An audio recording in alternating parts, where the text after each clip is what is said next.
Neither snow, nor rain, nor heat, nor gloom stopped the United States Post Office Department from launching on this day in 1792. The American Revolution cemented the importance of a federally protected post office in the minds of the people and politicians. Long before Amazon Prime two-day delivery, the United States Post Office guaranteed mail delivery through all weather conditions. The modern organization got its start on February 20th, 1792, when President George Washington signed the Post Office Act into law. The history of what is now the USPS dates to 1775, as the American Revolution loomed. In that year, the Second Continental Congress awarded Benjamin Franklin a $1,000 salary to serve as its first postmaster. Franklin had spent the last 2 decades overseeing the colonial mail service, introducing a courier system that essentially connected the 13 colonies. In 1775, the Second Continental Congress gave Franklin his new title and declared the mail system to be the official post office of the United States. Over the course of the Revolutionary War, the post office proved its importance. It played a critical role in facilitating communication between the Continental Congress and the Continental Army, and its breakout from the colonial mail system also marked one of the first independent systems of what would become the U.S. federal government.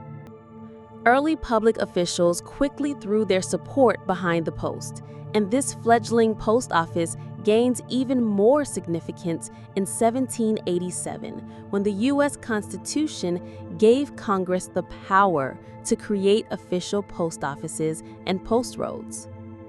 On February 20th, 1792, Washington made sure the post office would remain part of the federal government, establishing the postmaster role first held by Franklin as the head of a permanent cabinet department, the Post Office Department.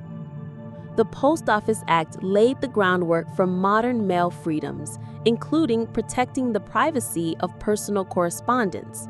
Following up on the Bill of Rights, it also furthered freedom of the press by allowing newspapers to be sent at low rates. The idea was that Congress would ensure newspapers were accessible, recognizing the importance they played in keeping the American people informed. From there, the Post Office Department continued to transform into the organization it is today. In just 100 years, between 1792 to 1892, it introduced the first postage stamps, launched the Pony Express, set uniform postage rates, and created postcards.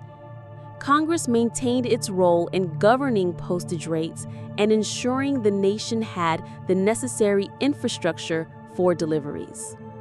The Post Office Act continued as the framework for the federal mail system until 1970, when the Postal Reorganization Act established the United States Postal Service, USPS.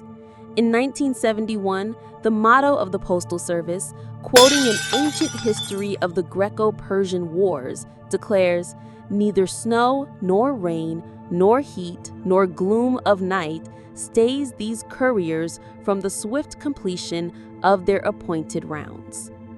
Thanks to the ethos behind that motto, the following 50 years brought incredible change and innovation to the U.S. mail, which is still characterized by swift deliveries despite a nation that's substantially larger than the one served by the first post office. Private couriers have also emerged to complement the USPS, fueling what is now a $1.6 trillion industry.